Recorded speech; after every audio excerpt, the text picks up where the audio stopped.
Oke, puji Tuhan. Shalom semuanya. Apa kabar?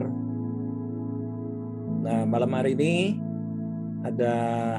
saya mau share sesuatu yang boleh dibilang signifikan. Ya, maaf yang minggu kemarin memang kami nggak bisa upload.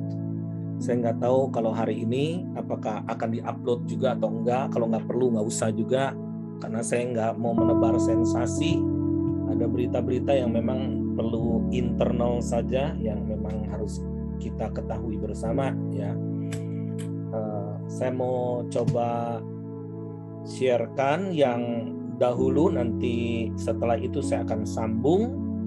Jadi harap Anda semua bersabar ya, karena saya akan review, karena juga saya tidak mau terburu-buru, karena memang complicated banget, dalam, dan juga perlu disimak baik-baik, karena ini rasanya kalau saya katakan ini very very deep revelation, khususnya bagi kita semua untuk memasuki hanya beberapa tahun ke depan, not too long. Nah, jadi 7 tahun ke depan ini akan disebut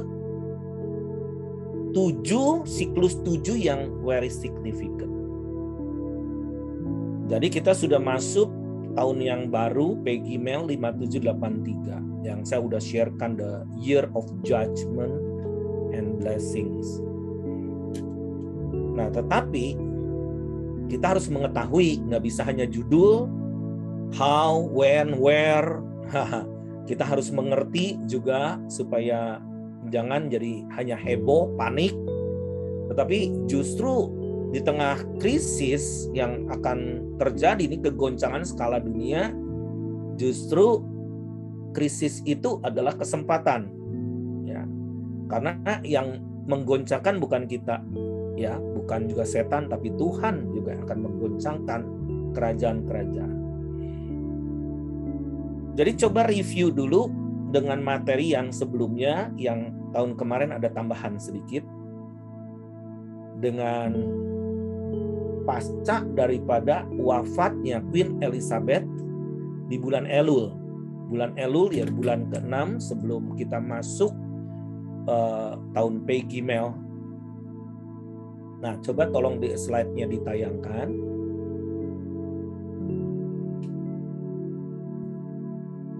Oke, Queen Elizabeth wafat pada tanggal 8 September 2022. Dia memerintah 70 tahun dan 214 hari.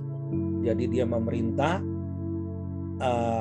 berkuasa dengan periode terpanjang dari semua raja Inggris. Nah, juga memerintah terpanjang yang tercatat dari seluruh kepala negara wanita manapun dalam sejarah. Nah, terus next kita lihat ketika waktu itu Pangeran Charles ya dari Wales, dia mengenakan baju dengan logo ini, lambang ya, disebut coat of arms. Tetapi jangan heran, kalau saya ini pernah tinggal di Eropa sih, jadi banyak memang simbol-simbol yang seperti ini tuh muncul. Kalau di London juga kita jangan sampai kaget kalau di gedung-gedung itu banyak juga patung-patung simbol setan ya. Nah, tetapi ini kita melihat ini unsur-unsur yang memang menjadi suatu tanda ya. Di sini dikatakan bahwa waktu itu saya coba review bahan yang dulu ya, yaitu kalau kita lihat singa sebelah kiri itu adalah singa yang sedang mengaum terbuka ya mulutnya.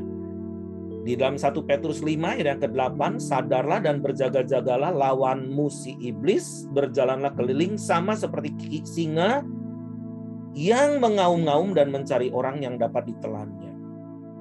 Kalau kita lihat sebelah kanan, ini adalah lambang dari unicorn. Nah, di dalam bilangan 23 ayat 22 sampai 24. Allah yang membawa mereka keluar dari Mesir adalah bagi mereka seperti tanduk kekuatan lembu hutan. Sebab tidak ada mantra yang mempan terhadap Yakub ataupun tenungan yang mempan terhadap Israel. Pada waktunya akan dikatakan pada Yakub, begitu juga kepada Israel, keajaiban yang diperbuat Allah. Lihat suatu bangsa yang bangkit seperti singa betina. Lihat suatu bangsa yang bangkit seperti singa betina. Kita lihat ini singa betina. Dan yang berdiri tegak. Jarang kan kalau singa diberdiriin begitu, biasanya sih duduk dan seperti begini kan, tidur gitu setengah. Nah, yang berdiri tegak seperti singa jantan yang tidak membaringkan dirinya sebelum ia memakan mangsanya dan meminum darah dari yang mati dibunuhnya. Wow.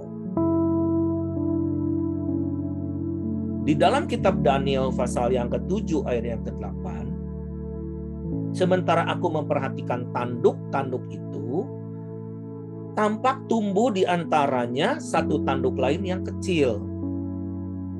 Sehingga 3 dari tanduk-tanduk yang dahulu itu tercabut, dan pada tanduk itu tampak ada mata. Lihat, ini ada tanduk, tapi itu matanya bukan mata kuda, mata manusia, toh tanduk, dan pada ada tampak ada mata seperti mata manusia dan mulut yang menyombong. Nah, kita lihat mengenai tanduk-tanduk ini, saya mempelajari ya sekian belas tahun, bahkan puluhan tahun ya. Mama saya yang sering ceritakan masalah ini di dalam kitab Daniel, Wahyu, ketika mama saya tinggal di Belanda dan wafatnya pun di Belanda pada bulan September, tanggal 27 September beliau dipanggil Tuhan ya. Pada 14 tahun yang lalu. Nah, dia bercerita mengenai ke-10 tanduk. Ini berbicara mengenai European Union. Okay, European Union. Nah, dan tentang ke-10 tanduk yang ada pada kepalanya, dan tentang ayat 20 ya, dan tentang ke-10 tanduk yang ada pada kepalanya, dan tentang tanduk yang lain, yakni tanduk yang mempunyai mata dan yang mempunyai mulut yang menyombong, yang tumbuh sehingga patahlah 3 tanduk, dan yang lebih besar rupanya dari tanduk-tanduk yang lain. Dan aku melihat tanduk itu berperang melawan orang-orang kudus dan mengalahkan mereka. Bapak Ibu simak baik-baik aja. Kenapa bisa-bisa negara yang tadinya Kristen juga bisa menyerang orang kudus? Kristen belum tentu orang kudus. Oke? Nah, bahkan antikris pun berasal dari kalangan kita. Dikatakan itu firman Tuhan. Nah, sekarang kita lihat di bunderan yang warna hijau itu adalah red dragon. Red dragon, nanti di akhir ada slide yang lebih jelas lagi.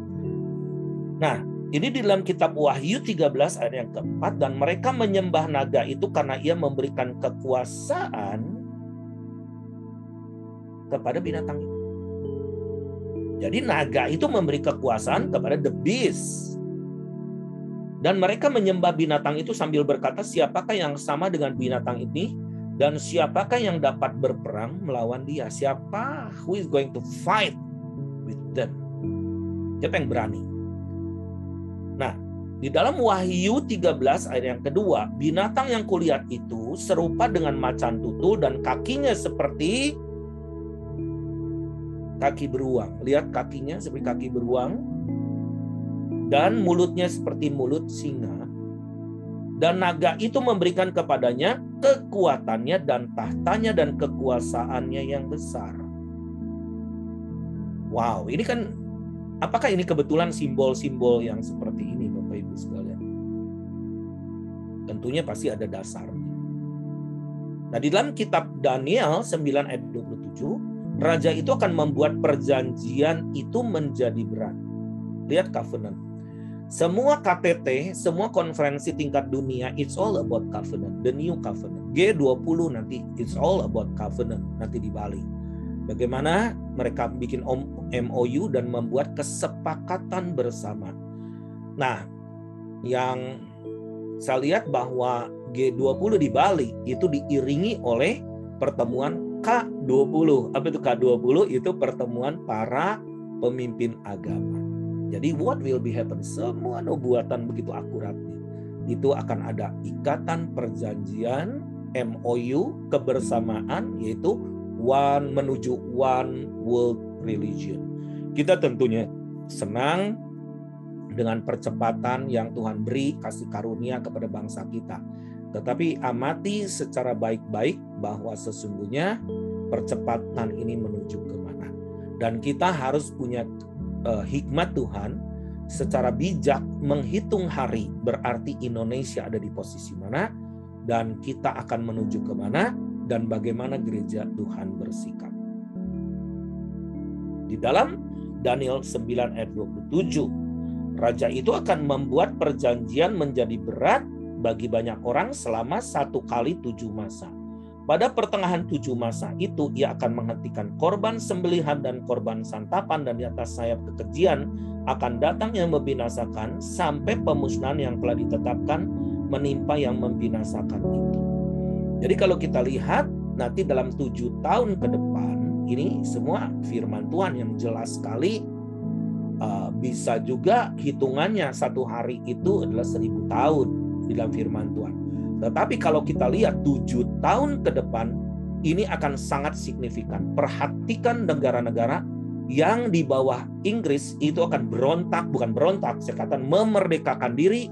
Karena kalau kita di Indonesia, bisa kita nyanyi Indonesia tanah air beta. Kalau mereka tuh nggak jelas statusnya. Lihat Australia, tahun 2025 mereka akan menjadi negara yang merdeka.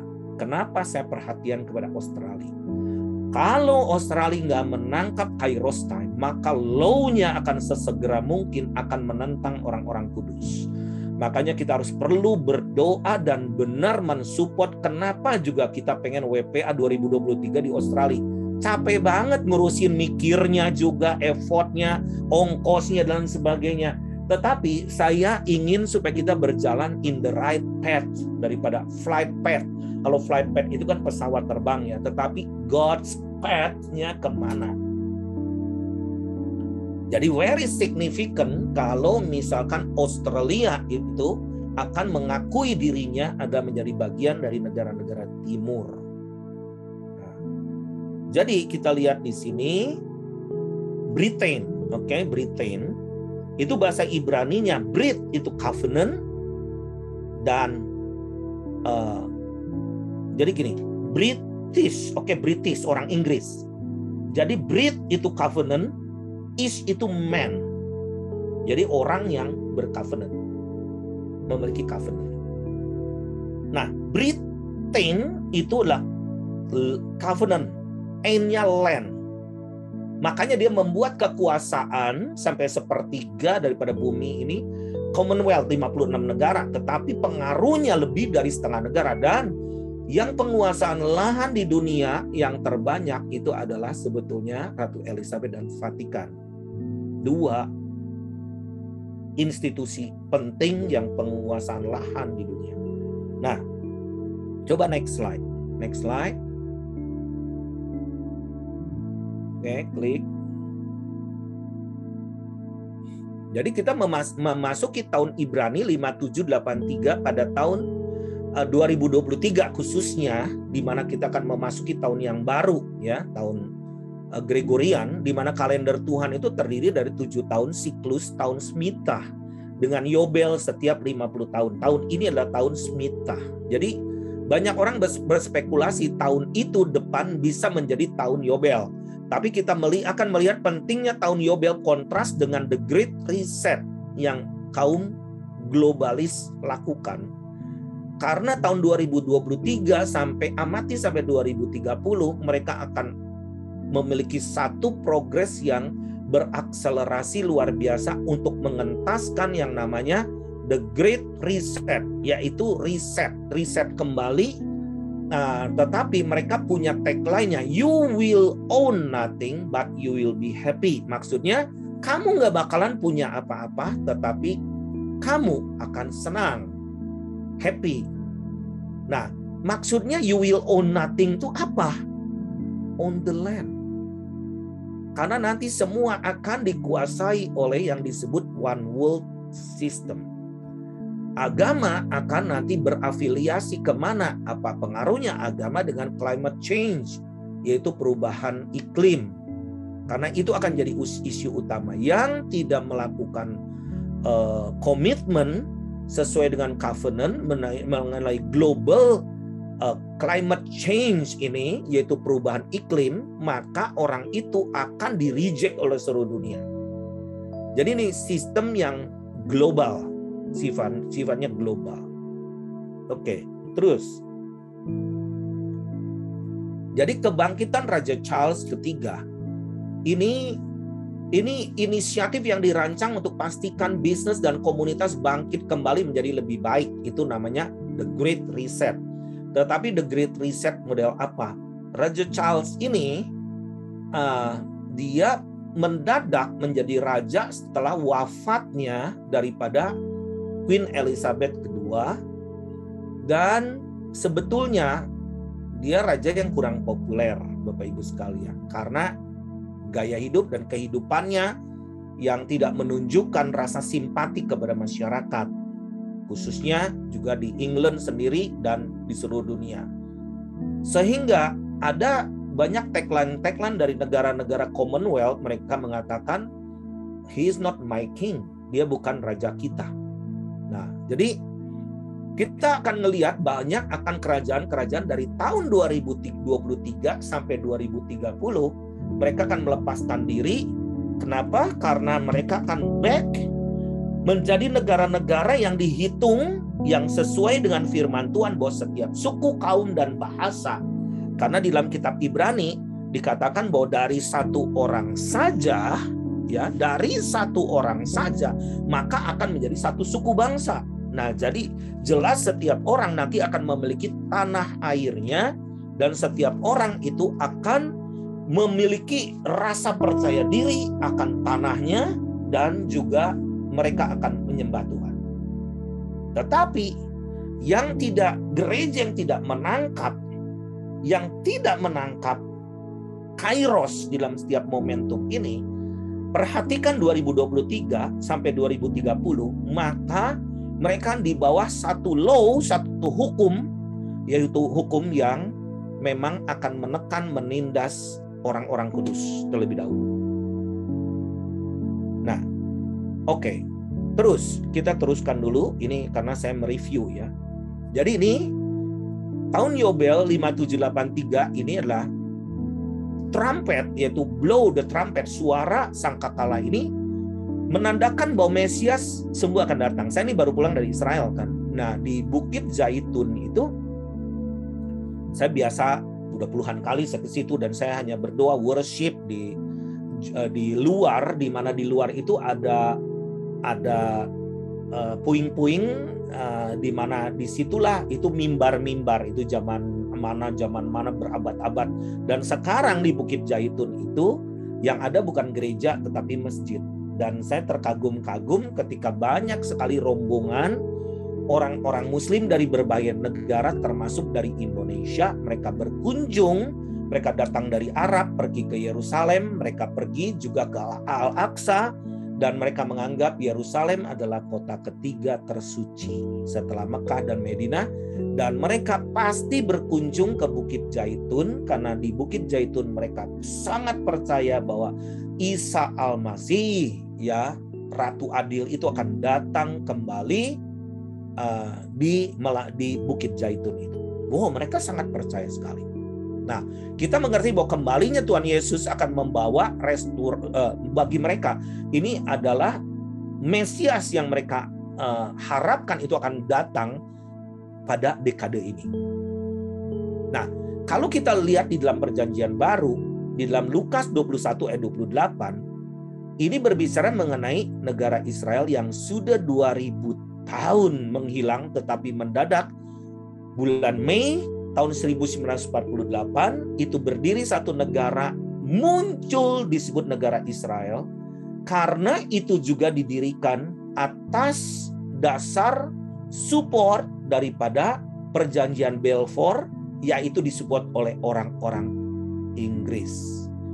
Karena waktu itu Inggris berhutang budi kepada orang-orang Yahudi, tadinya mereka akan memberikan tanah di daerah Afrika, di Ethiopia. Mereka nggak mau, jadi mereka ditempatkan di tanah Palestina. Ya, Palestina, dan mereka mulai bulan Mei menunggu untuk dari 1948, 40 tahun Bapak Ibu sekalian, menunggu untuk dicanangkan negara baru yang disebut negara Israel. Dan negara Israel itu lambangnya adalah pohon ara. Dan pohon ara itu sudah bertunas kembali.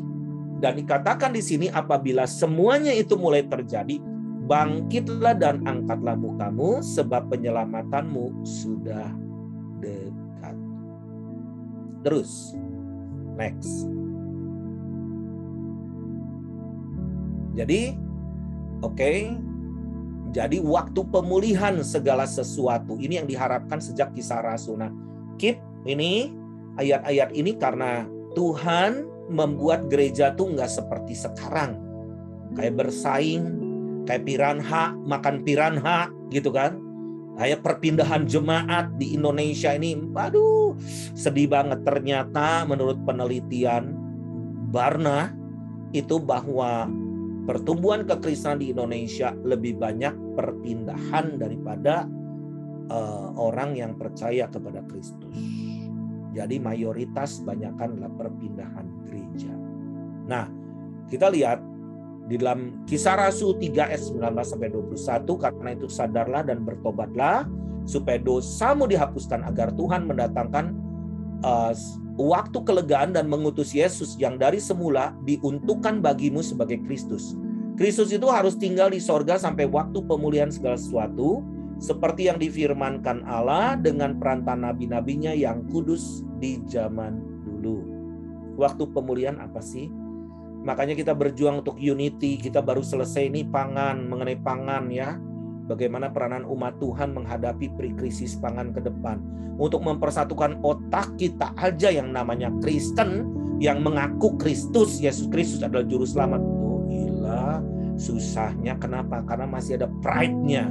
Ya, masih ada rasa dirinya lah pinter apa, padahal kita nih benar-benar lagi gagal secara jujurnya ya. Jadi kita nih tetap dengan kerendahan hati kita bawa setiap orang untuk datang kepada Kristus, jadi Christ-like. Jangan seperti Kain, emangnya aku penjaga adikku gitu kan.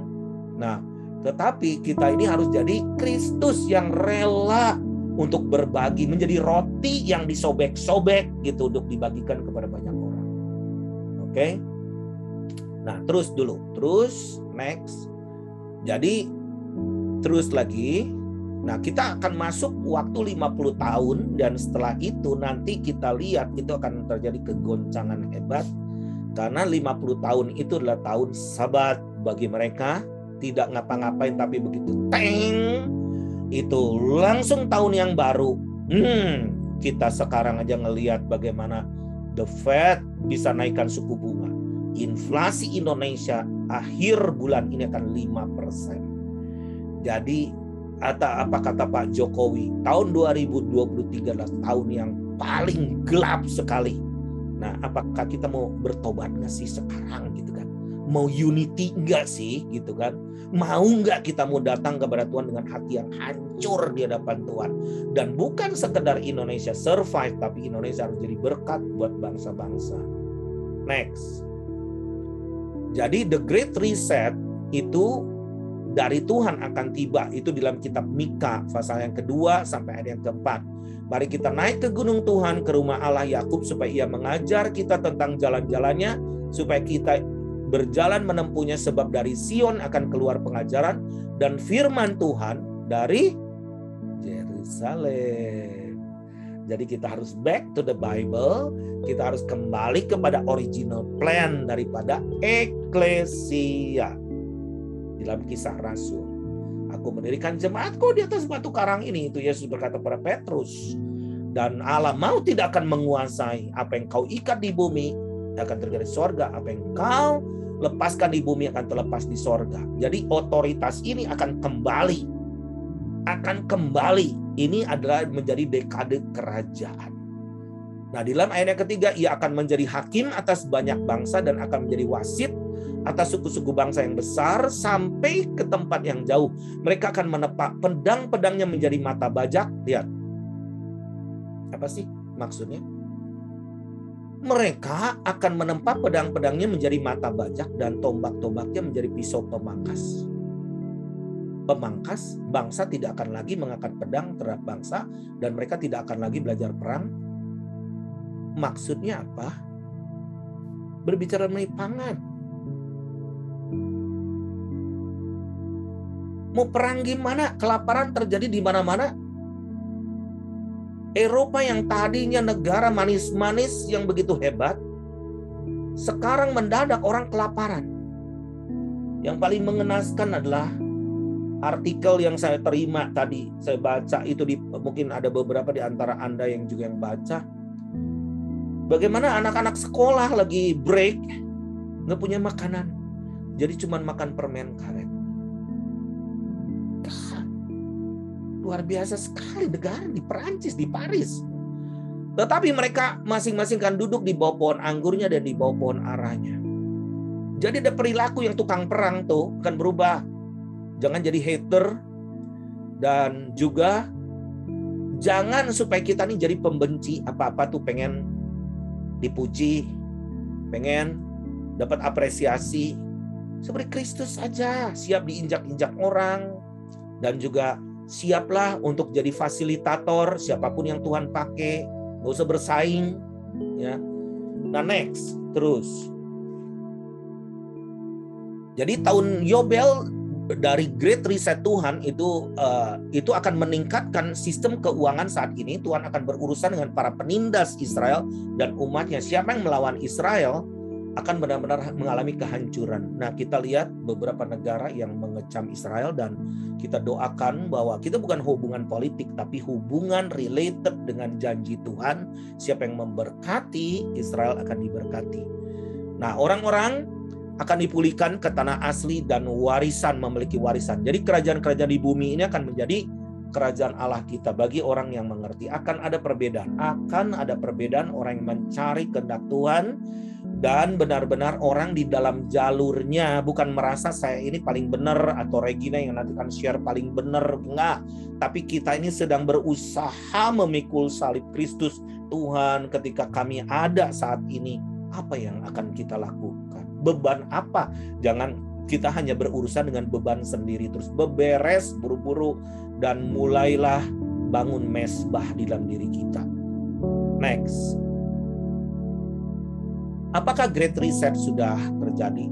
Bukan terjadi lagi, tetapi ini akan diakselerasi dengan berbagai bencana alam dan bencana kelaparan. Dan apa yang mempercepat itu justru COVID-19, sementara orang-orang stop berdoa, stop ibadah, disitulah mereka The Great Reset World Economic Forum mengadakan satu pertemuan yang sangat super signifikan itu di kota Davos tahun 2020 Juni atau Juli yang lalu, dan mereka mencanangkan The Great Reset. Jadi kita lihat bahwa cashless ini dipercepat ya, jadi mempergunakan tanpa mempergunakan uang tunai, cashless. Kita sudah menjadi cashless society. Jadi semua orang udah mulai pindah ke mentalitas global. Next. Jadi rencana globalis untuk mengubah dunia yaitu memperbaiki sistem yang rusak. Apakah manusia sepintar apapun bisa mengubah bumi yang rusak? Nah, jadi kita lihat bahwa negara adidaya ini lagi babak belur. Kita lihat China aja udah mulai melorot, bahkan diprediksi bahkan India akan nyalip China. Amerika udah jangan disebut. Ya, Amerika kudu bertobat, kata saya mah 2 Tawarik 7 ayat 14 harus kembali. Mesti ada somebody standing in the gap untuk Amerika. Mesti membuat wake up call Amerika. Karena ini kita harus masuk dalam masa kemurahan, jangan sombong rohani. Nah, jadi negara adidaya yang lagi hancur babak belur ini sekarang harus dibentuk satu badan yang disebut pengatur dunia. Nah, jadi tagline mereka, you will own nothing but you will be happy. Anda tidak akan memiliki apa-apapun, tapi Anda akan berbahagia. Jadi nilai-nilai Barat, nilai-nilai Kristen itu akan rusak dan akan mulai dari timur. Starting from the east. Next.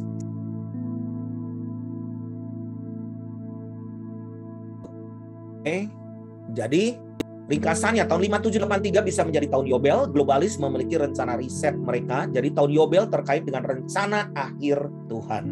Jadi ini siklus yang terakhir.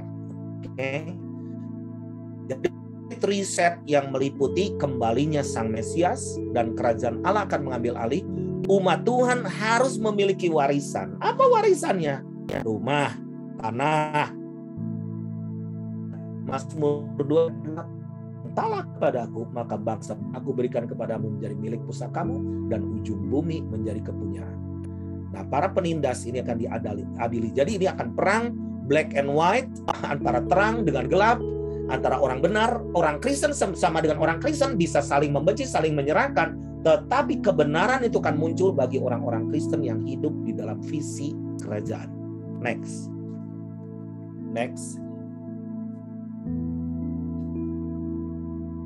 Oke, kalau gitu kita akan masuk kepada slide yang berikut. Nah, itu adalah ulasan daripada minggu lalu. Nah, kalau kita lihat Ratu Elizabeth itu ratu yang so powerful dalam sepanjang abad, yaitu seorang wanita yang memerintah.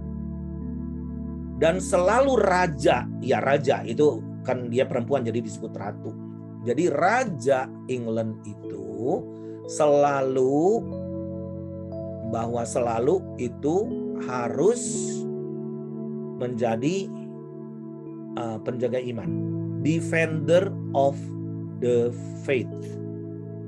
Nah, jadi Ratu Elizabeth itu defender of the faith, pembela iman. Iman siapa? Dia adalah pemimpin gereja Anglikan, dan gereja Anglikan ada di seluruh dunia, termasuk di Indonesia juga, dan memiliki banyak lahan-lahan juga. Nah, tetapi Raja Charles III dia tidak ingin disebut defender of the faith, tapi dia katakan dia akan jadi defender of faith. Maksudnya karena dia akan menjadi tokoh bagi pemersatu agama di dunia. Jadi dia adalah seorang tokoh yang diagungkan untuk menjadi namanya di The Great Reset, World Economic Forum, tetapi inisiator daripada One World Religion. Ya. Dan ternyata pada tahun 97 memang sudah ada satu tanda tangan dari agreement dari berbagai agama. Dan sejak dari situ rontoklah gereja-gereja Anglikan banyak yang dipakai oleh jadi tempat ibadah lain dan lain sebagainya. Itu yang sudah ditandatangani oleh Pangeran William. Kalau Anda tahu Pangeran William itu akan jadi raja penerus daripada Raja Charles, dan seberapa jauh Raja Charles akan memerintah 10 tahun kah? Atau dia mengantar The Great Reset kah? Nah, tetapi kalau kita lihat coat of arms, yaitu lambang daripada Pangeran William itu adalah goat, kambing, ya, yang dengan tanduknya 2. Kalau kita lihat itu bintangnya seperti bintang, ya Anda tahu, yang menentang Tuhan. Nah, jadi perhatikan World Watch Clock-nya Israel, oke?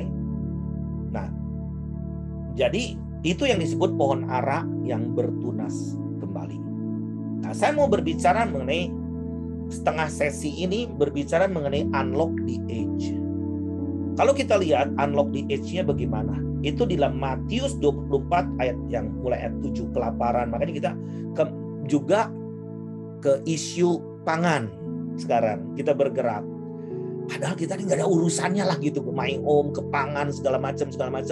Tetapi akan ada benar-benar itu namanya famine, itu yang merajalela di seluruh dunia, dan itu akan terjadi gempa bumi, kelaparan. Tetapi di dalam Matius 24 ayat yang ke-8 itu saya udah 2 tahun ini khotbahin ini Bapak Ibu sekalian. Tentu jangan bosen ya. Saya khotbahkan Matius 24 ayat 8, akan tetapi semuanya ini barulah permulaan penderitaan. The beginning, penderitaan. Penderitaan ini kata apa? Penderitaan di sini adalah traveling, jadi mengerang. Sakit yang nggak bisa terucapkan. Banyak orang mendadak pengen, gue pengen mati aja deh, gitu. Gimana? Nah, apakah para pendoa syafaat mengalami ini lagi? Atau kita, Tuhan tolonglah, supaya perut kami kenyang semua. Tuhan tolonglah. Nah, ke depan kita harus punya ada shifting di dalam alam roh. Dalam berdoa, kita harus mesti global. Dan kita harus bisa mengerti kingdom. Kita harus mengerti bagaimana adopsi unreached people group, suku-suku terabaikan. Kita harus benar-benar Anda punya paspor dari sekarang. Jangan bikin dulu paspor yang elektronik dulu, paspor yang biasa aja. Saya nih punya paspor yang biasa aja, yang ini ya. Nah, ya nggak perlulah, saya nggak perlu keluar lagi. Salah besar. Itu sama dengan kayak KTP, ya. Nah, kalau kita lihat sebelum nanti di dalam ayat yang 9 dan lain sebagainya, itu ada aniaya dan lain sebagainya, ya, akan muncul orang yang saling menyerahkan, saling membenci. Banyak nabi-nabi pun palsu akan muncul dan menyesatkan banyak orang. Bertambah kedurhakaan, ya, dan kasih menjadi dingin, gitu kan. Tetapi orang yang bertahan sampai kesudahannya akan selamat. Orang yang bertahan kesudahannya ini disebut remnant, orang yang tersisa. Orang yang tersisa. Baru dari ayat ke-14, Injil Kerajaan akan diberitakan. Injil Kerajaan ini kita lihat dari 2023 kita harus bisa benar-benar mengerti untuk punya visi kerajaan, dan Injil Kerajaan ini apa? Nanti mesti berseri-seri ya, saya mau bicara soal Injil Kerajaan itu. Injil Kerajaan akan diberitakan di seluruh dunia menjadi kesaksian buat semua bangsa. Sesudah itu barulah tiba kesudahannya. Amati. Ya. Nah, coba kita lihat di dalam slide. Coba ke slide. Saya coba berusaha tidak cepat-cepat ya, karena buat sayanya juga mesti hati-hati, dan Anda juga menyerapnya. Banyak banget gitu ya. Banyak istilah, banyak hal yang Tuhan singkapan ya, banyak banget. Tapi Anda simak baik-baik. Aku nggak ada unsur ingin mempengaruhi Anda, atau I want to make you as my follower. No. Apalagi aku mengerti apa yang saya sedang ceritakan. I have to be very careful. Ya.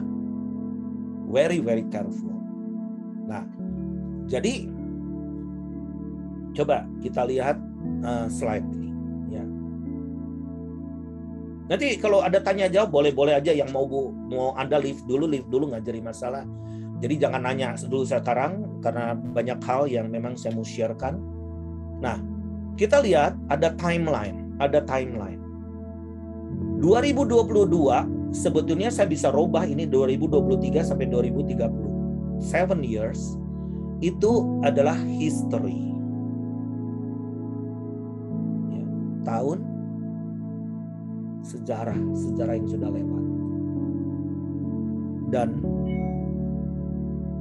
kenapa sih kita bisa melihat kok banyak tokoh-tokoh Injil pada zaman kita wafat? Brother Andrew, dia penyelundup Alkitab yang paling hebat dengan roh martir yang luar biasa, wafat beberapa hari ini. Billy Graham udah nggak ada. Ratu Elizabeth, defender of the faith, penjaga iman, nggak ada. Ini all from the West.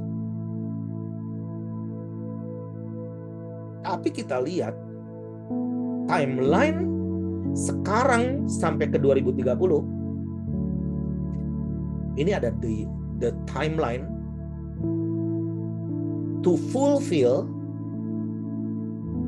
the Bible prophecy, nubuatan di dalam Alkitab, dan ini akan muncul orang-orang from the east, dari timur. Next, coba slide berikut. Nah, kalau kita lihat gereja mula-mula di zaman Kisah Rasul, ada orang menafsirkan tahun -4 dan sebagainya. Setelah ditelusuri, enggak, udah. Kita akan melihat bahwa ini adalah dekade. Kita lihat satu dekade yang penggenapan, luar biasa penggenapan.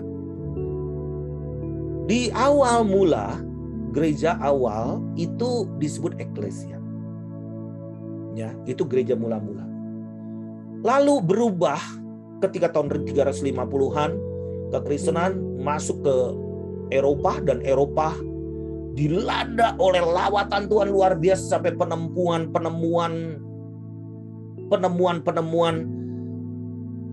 ilmiah dan lain sebagainya itu muncul dari Eropa. Dan juga sampai sekarang penemuan itu kita nikmati, dan kita lihat sampai sekarang gereja-gereja, wow, zaman dulu kayak gimana sih? Itu raja-raja itu percaya kepada Tuhan, ya. Dan benar-benar mereka itu membuat kekristenan berjaya luar biasa. Dan akhirnya dengan Columbus, ya, masuk ke Amerika, di mana di Cape Cod, ya, di suatu pantai di Columbus itu bisa tersesat, tapi itulah tersesat di jalan yang benar, karena Injil itu selalu dari timur ke barat. Dia tadinya mau mengunjungi India dan sebagainya, tetapi akhirnya bisa terdampar di negara Indian, ya, itu di negara Amerika, dan dia tersungkur di Cape Cod itu, dan dia mengatakan bahwa 2 Tawari 7:14, apabila umat Tuhan datang merendahkan diri, berdoa mencari wajah Tuhan, berbalik dari jalan yang jahat, maka Tuhan akan mendengar dari sorga, mengampuni dosa mereka, serta memulihkan negeri mereka. Jadi kalau kita lihat di slide berikut sebelumnya dulu, ya. Nah, itu jadi Amerika itu menjadi negara pengirim misionaris, negara penginjil. Coba slide sebelumnya dulu.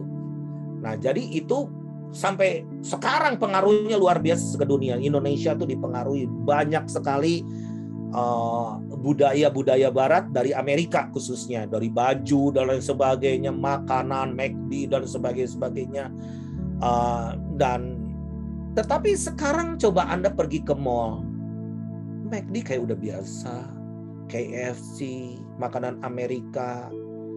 Sekarang udah beralih orang makanan Jepang, makanan Korea, makanan Vietnam, Thai. Oh, Thai udah dari dulu, ya. Nah, ini akan beralih dari 300 tahun yang lalu, itu kan beralih, dan sekarang ini sedang menuju percepatan kepada gereja akhir zaman, dan ini yang akan menjadi pelopor daripada gerakan ini, seperti loteng Yerusalem yang menjadi wave gitu, gelombang itu adalah timur. Nah, kita lihat bahwa ketika Tuhan membangun gereja yang mula-mula itu sebagai eklesia, bukan sebagai organisasi. Kalau sekarang banyak sekali doktrin, ya, dan seolah-olah kita saling berperang satu dan yang lain. Nggak smell Kristus gitu. Dan merasa semua orang punya visi. Own vision. Nggak tubuh Kristus. Nah, coba diperbesar ini slide-nya. Kenapa, ya? Nah, ini waktu itu di gereja yang disebut eklesia itu diberikan kuasa untuk mengusir si setan. Ya, apa yang kamu ikat di bumi terikat di sorga. Apa yang kamu lepaskan di bumi terlepas di sorga. Jadi kita lihat dari Yerusalem ini adalah ketika pencurahan Roh Kudus, Kisah Rasul 1 ayat 8, itulah dimulai daripada gereja Tuhan awal yang mula-mula.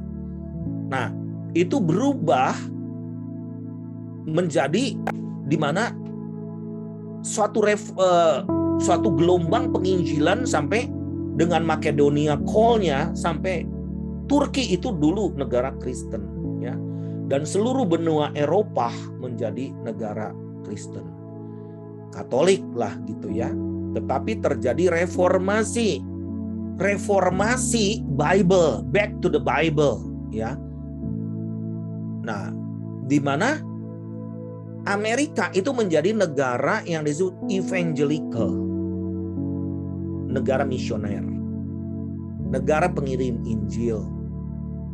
Nah, terjadilah Asusastri, terus Jeremiah Lanphier di Topeka.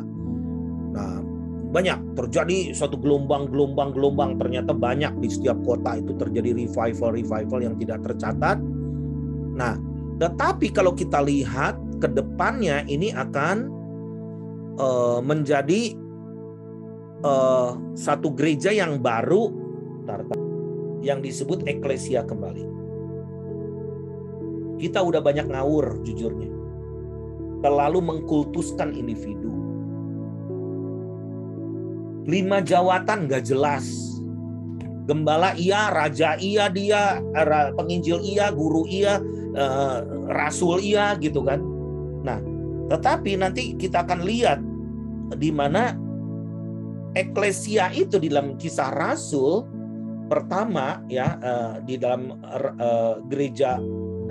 gerakan daripada orang-orang kudus pertama itu muncul rasul. Rasul itu dia bisa mengkoordinir. Rasul itu manajer, ya, manajer. Dia bisa mengumpulkan orang.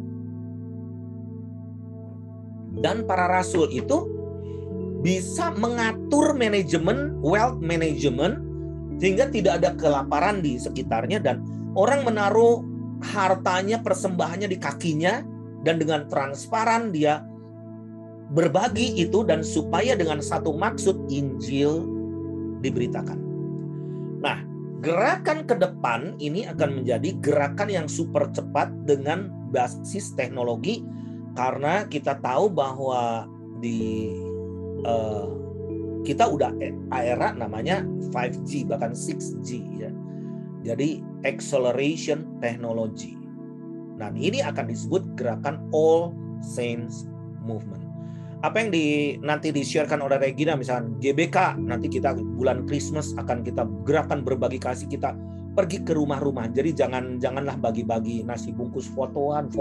Wah, kita nih udah benar-benar jadi orang kudus, kan, enggak gitu. Tapi datang ke rumah-rumah dan itu akan menjadi eklesia, karena di mana firman Tuhan katakan ketika engkau akan berbicara shalom di rumah itu, shalom itu akan ada di rumah. Sejahtera akan ada di rumah itu. Itu berbicara mengenai otoritas. Next. Lalu kita lihat coba dari sejarah dari gereja Tuhan, perjalanan menuju ke barat, ya. Di dalam kitab Rasul itu Eropa dan Amerika itu orang-orang barat, kulit putih gitu, ya. Itu disebut Yesus sebagai Alpha. Next slide.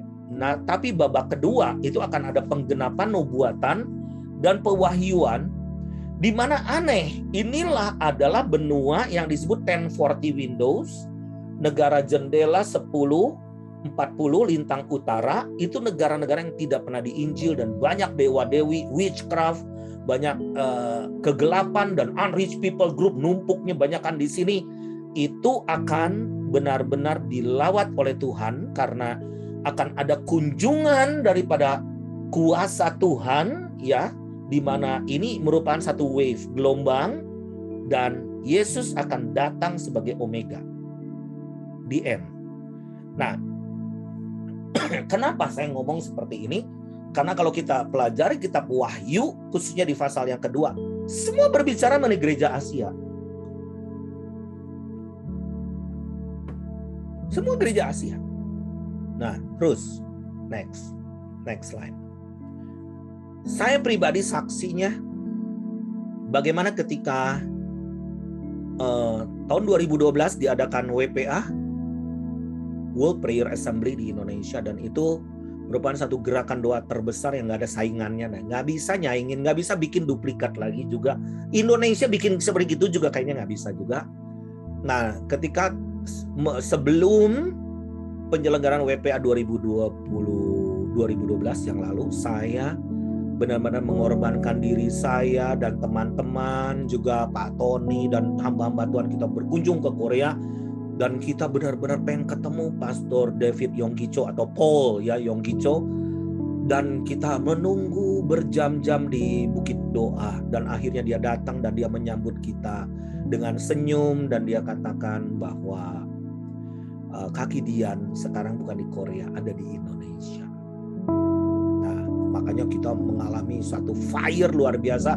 Dia datang dengan 180 partisipan ya yang datang ke Indonesia, dan juga David Oyedepo ya juga dari Nigeria datang dengan banyak itu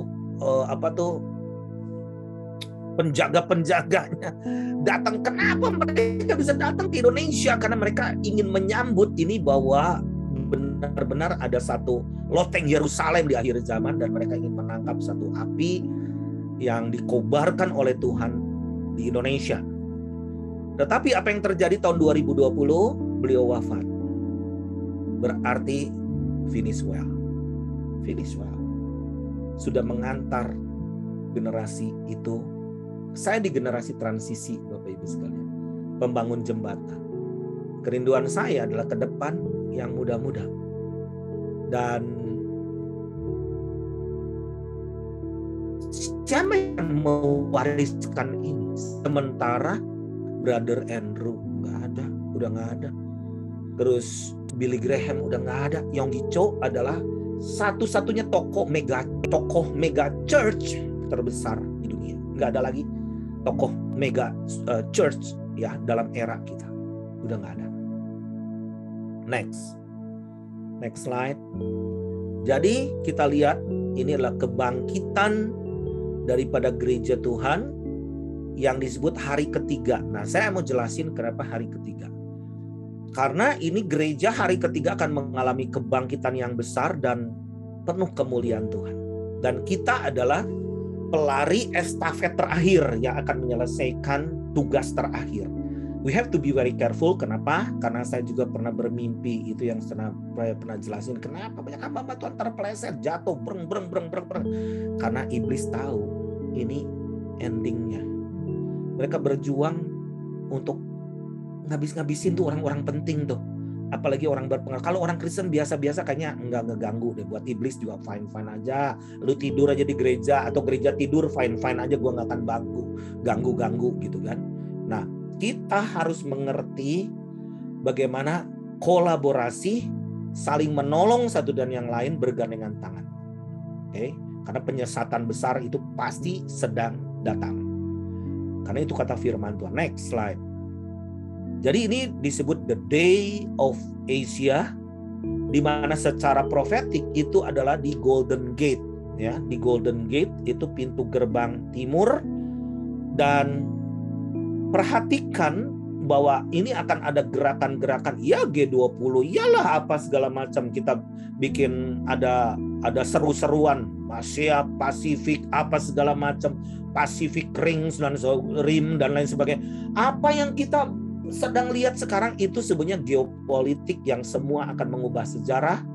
Dan kita lihat Indonesia akan ada perkembangan, bagaimana Indonesia gerakan ke depan itu akan mengacu kepada back to Jerusalem, dan itu akan terjadi rekonsiliasi atau apapun ya bentuk nyatanya, tapi Anda akan melihat menjadi sejarah ini akan kita lihat sebagai saksi sejarah. Perhatikan World Watch Clock, yaitu Jerusalem.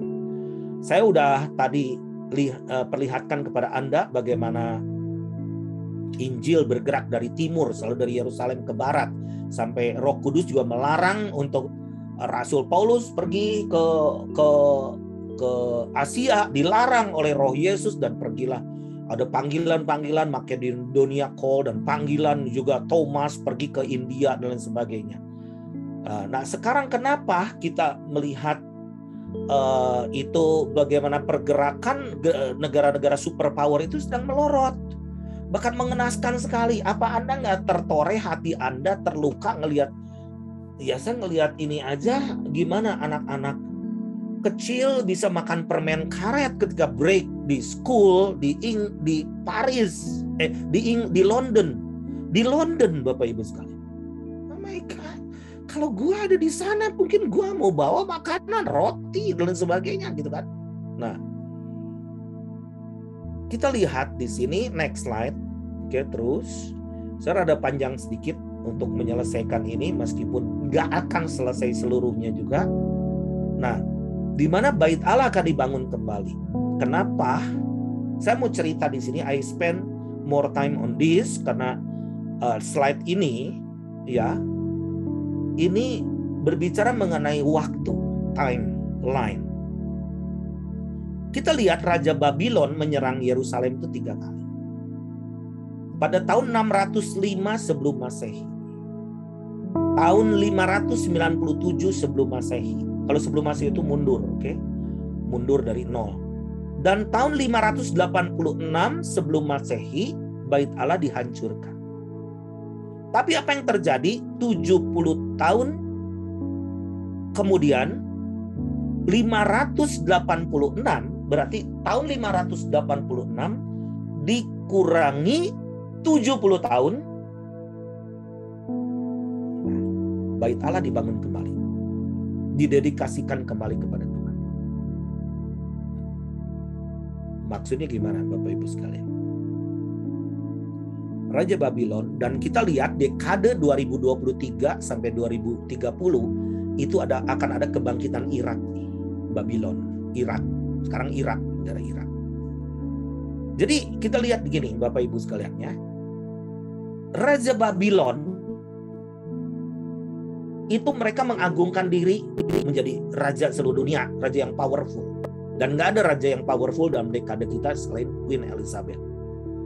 Sementara nanti beberapa negara akan mulai memerdekakan diri, nggak Commonwealth lagi. Gua lahir di sini, gua mesti punya jati diri di tanah ini, gitu ya. Nah, salah satunya Australia 2025 kan akan jadi negara republik.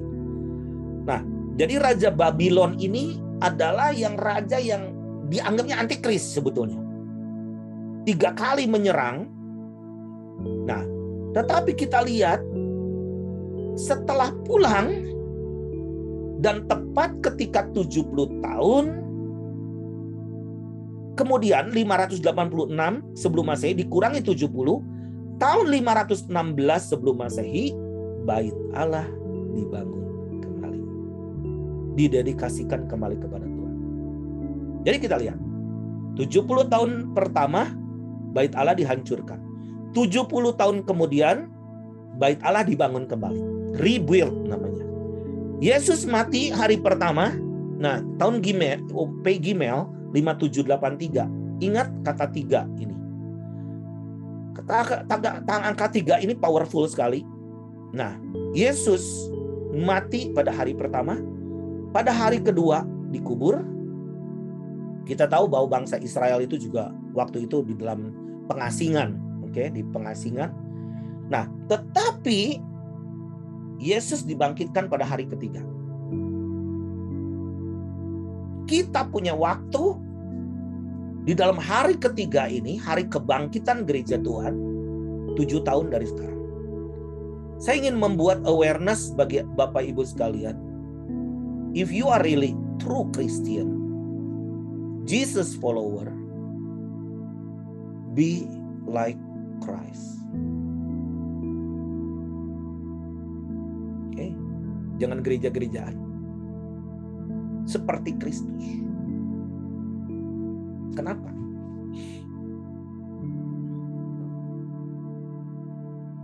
Tujuh tahun ke depan kita akan banyak melihat banyak perkara. Bahkan kalau roh antikris ada di mana-mana kata firman Tuhan, tetapi sang antikris ini akan muncul. Jadi kita 7 tahun ke depan kita harus bisa ngitung nih. Apakah kita efektif? Apakah kita punya komunitas? Apakah doa kita sudah berubah? Pelayanan kita sudah berubah? Strategi kita sudah berubah? Jangan melihat Tuhan Yesus seperti era zaman dulu. Tiga tempo dari julukan Tuhan. He was, dia dulu. He is, dia sekarang. And he is to come. Maksudnya apa? Kita tahu bahwa Yesus lahir di Bethlehem, mati, dibangkitkan, naik ke surga. Dan kita tahu bahwa dia buat mujizat. Kalau saya ke Israel, selalu juga ke Kana, air jadi anggur, ke Golgota dan sebagainya, nangis-nangis di situ. Kita bikin perjamuan, fine, bagus. Tetapi kita harus lihat era Yesus ke depan. Dia bukan datang hanya sebagai juru selamat, pembuat mujizat, datang ke gereja seperti fun club, arisan, happy. Gue akan diberkati apa ya? Doakan aku tuh supaya aku diberkati. Itu nggak salah, tetapi itu childish. Karena hari ketiga ini Tuhan akan bangkitkan gerejanya sebagai King of the nations, raja atas bangsa-bangsa. Bukan Queen Elizabeth, bukan King Charles.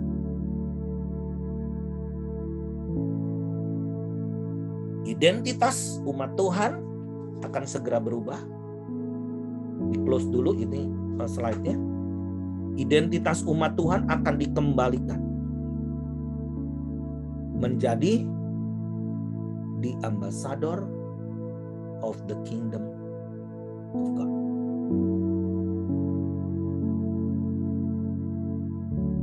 Tugasnya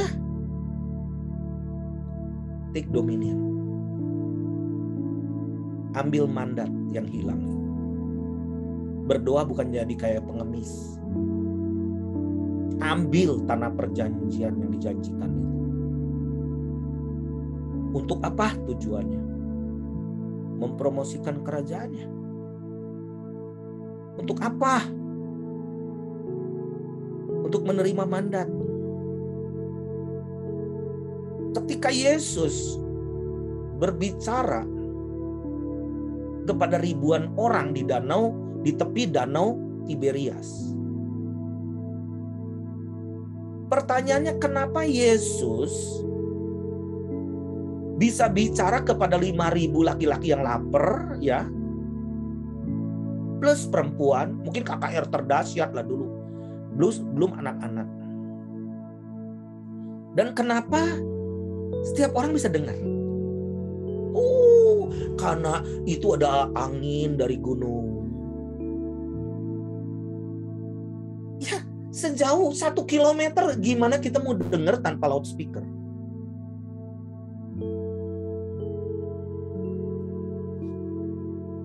Halo, di dalam kitab Matius pasal yang kelima itu ucapan bahagia daripada Tuhan Yesus. Itu Yesus berbicara berbahagia. Nah, saya mau baca dulu karena ini rema ya buat kita. Matius pasal yang kelima, mulai ayat yang ketiga. Berbahagialah orang yang miskin di hadapan Allah, dan mereka yang mempunyai kerajaan surga. Berbahagialah orang yang berduka cita, karena mereka akan dihibur. Berbahagialah orang yang lemah lembut, karena mereka akan memiliki bumi. Berbahagialah orang yang lapar dan haus akan kebenaran, karena mereka akan dipuaskan. Berbahagialah orang yang murah hatinya, karena mereka akan beroleh kemurahan. Berbahagialah orang yang suci hatinya, karena mereka akan melihat Allah. Berbahagialah orang yang membawa damai, karena mereka akan disebut anak-anak Allah. Berbahagialah orang yang dianiaya oleh sebab kebenaran, karena mereka lah yang mempunyai kerajaan surga. Berbahagialah orang. Oke? Tetapi ayat yang ke-11, berbahagialah kamu. Kok ada beda dikit ya? Berbahagialah orang itu general. tetapi berbahagialah kamu. You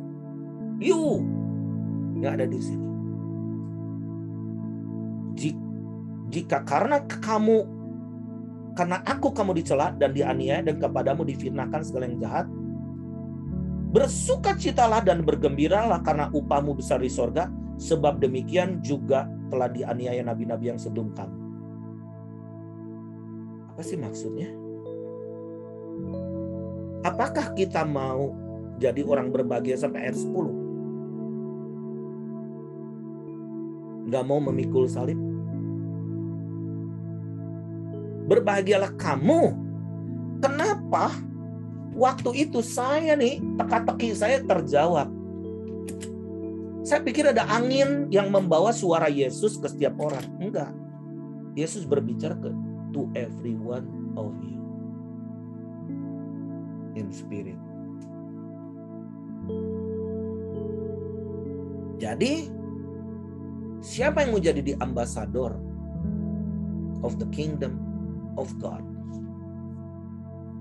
Dia orang yang sungguh mau berbahagia oleh karena kebenaran. Jadi dia harus mempersiapkan kedatangannya. Apakah kita ke gereja itu bertemu Yesus atau ingin dengar khotbah? Berbahagialah, berbahagia. Tapi apakah Yesus ngomong sama kita berbahagialah kamu? Saya rada khawatir zaman sekarang banyak umat Tuhan jadi Kristen halaman.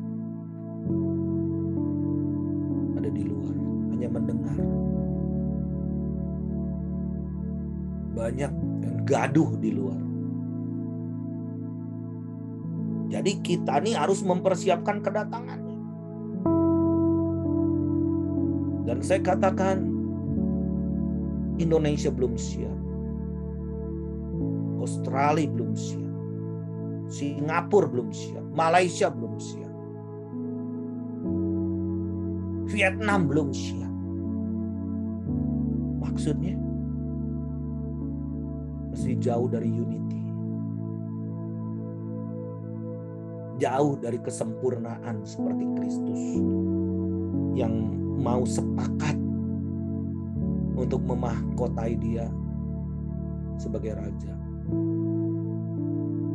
Efesus 2 ayat 11 sampai 14. Karena itu ingatlah bahwa dahulu kamu sebagai orang-orang bukan Yahudi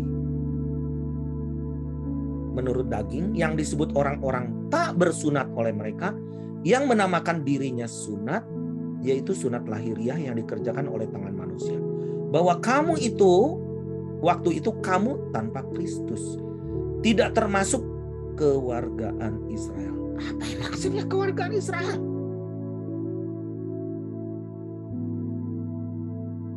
Bahwa waktu itu kamu tanpa Kristus tidak termasuk kewargaan Israel dan tidak mendapat bagian dalam ketentuan-ketentuan yang dijanjikan, tanpa pengharapan dan tanpa Allah di dalam dunia.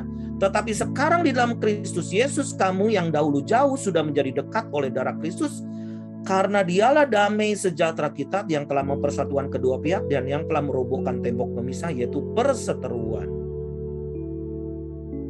Coba lebih dalam lagi, go deeper dalam membaca ayat ini. Go deeper dalam membaca ayat ini.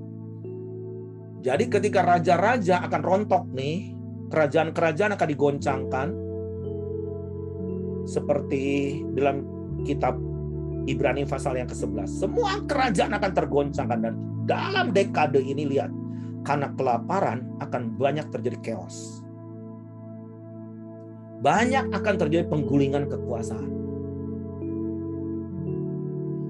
Tetapi kita lihat di sini raja-raja juga banyak yang rontok, termasuk Commonwealth ini yang ikatannya super kuat, tetapi mereka akan mulai bangkit menjadi negara-negara yang independen, tapi menjadi kewargaan apa? Israel. Maksudnya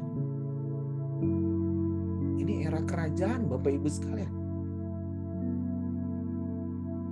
Bersiap kalau Indonesia sekarang saat ini mau dipakai oleh Tuhan dalam rencana kerja Tuhan di akhir zaman.